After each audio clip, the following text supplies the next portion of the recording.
That's amazing. Truly, truly life-changing.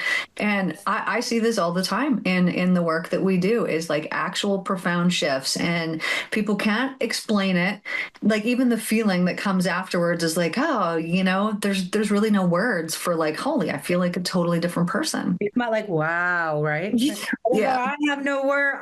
Right. So Yeah. it's really magical. It's the best too. When someone says they're a first timer, it's like extra exciting because you're like, oh, you're about to experience some amazing things.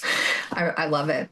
Okay, so for yourself, what would you say is the most powerful past life that you've had that has maybe shifted your perspective about something in this life? Would you say there's any? Well, and so I shared about being able to meet my partner. So that was amazing. I will say that for me, because I'm multi-generation, like people who read and had dreams, and we talk about dreams, los sueños, like it was just normal at breakfast to talk about our dreams, and we leaned in like it was the news, for the day.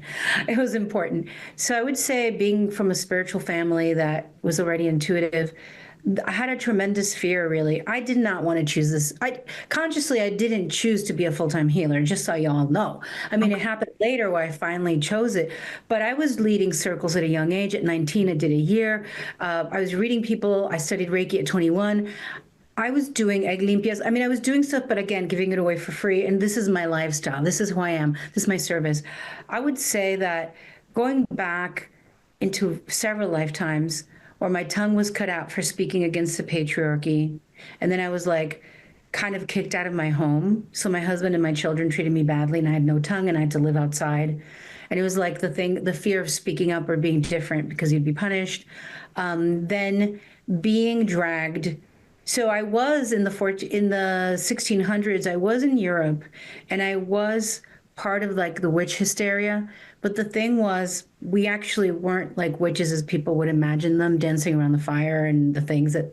Hmm. We were just people who we were using peppermint leaves in the garden to make tea to soothe tummies. We were using nature and, things that are wellness now. It had nothing to do with the devil and signing a contract. But because we were doing this work, I saw that I was taken.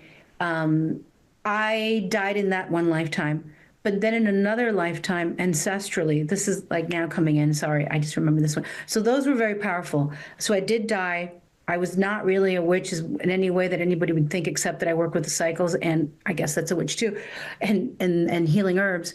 But I had another lifetime where I saw a great grandmother in ancestral healing who was really mad at men and was like, "Don't get married." So this affected me getting married as well, because she was a healer, and they took her.